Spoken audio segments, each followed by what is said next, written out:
রাতের অন্ধকারে পাঁচের আগে উদ্ধার হলো ঘোড়া। ঘটনায় চাঞ্চল্য ছড়িয়েছে গঙ্গারামপুরে। ঘোড়াটি বর্তমানে কেমন আছে, দিল্লি থেকে সেই বিষয়ে খোঁজ খবর নিলেন প্রাক্তন সাংসদ মানিকা গান্ধী।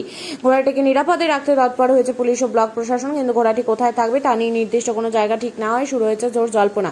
জানা গিয়েছে বুধবার গভীর রাতে গঙ্গারামপুর থানার মহারাজপুর পাটন এলাকায় এক ব্যক্তি একটি ঘোড়া নিয়ে উদ্দেশ্যহীনভাবে ঘোরাঘুরি করছিল।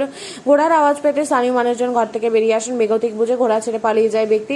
এরপরে স্থানীয় মানুষজন ঘোড়াটিকে মহাদেবদের বাড়িতে রাখেন। বৃহস্পতিবার সকাল হতে ঘোড়া দেখতে কৌতূহলী মানুষজনের ভিড় জমে। বেলা 10টা নাগাদ খবর যায় গঙ্গারামপুর থানার পুলিশের কাছে। ঘোড়া উদ্ধারে খবর পৌঁছায় দক্ষিণ দিনাজপুর জেলা পশু কল্যাণ বোর্ডের আধিকারিক ব্রতিন চক্রবর্তীর কাছে। এরপর দিল্লি থেকে ঘোড়াটির বিষয়ে খোঁজ খবর নেন প্রাক্তন সাংসদ মানিকা গান্ধী। ঘোড়াটিকে কোথায় রাখা হবে তা নিয়ে পুলিশের তৎপরতা শুরু হয়, তবে ঘোড়াটি কোথায় ঠাঁই হয় এখনো জানা হয়নি। মনে করো খাওয়া দাওয়া হলো আমার বাড়িতে, আমার ভাইরা ছিল, আমি ছিলাম। থাকার পরে ভাইরাকে আমি আগায় দিতে গেছি। আগায় দিতে যায় ঘোড়াটা দেখলাম আমাদের ভাঙার এপারে। দেখার পরে ঘোড়াটার সঙ্গে একটা লোক ছিল, কিন্তু যাহা আমরা ভিড়ে গেলাম, অরিজিনাল যেটা কথা, আমরা যাহা ভিড়ে গেলাম কিন্তু লোকটা কিন্তু আমরা দেখিনি।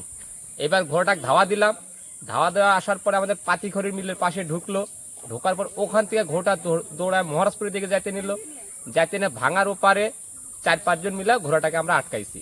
আটকা নেওয়ার পরে আমার এক বন্ধু অচিন্ত নাম, ওই বাঞ্চে পরে অচিন্ত বন্ধুক বললাম, তাহলে বন্ধু ঘোড়াটা তুমি রাখবা? ও বলছে না, আমি রাখবো না, আমার এখানে জায়গা না, তাহলে তোমার বাড়িতে নিয়ে আসো।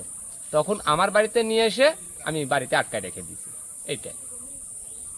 পুলিশ বা থানায় কি খবর দিয়েছেন? আর প্রশাসনের মাধ্যমে কোনো খবর হয়েছে? প্রশাসন গেল? খবর থানায় খবর দিয়েছি।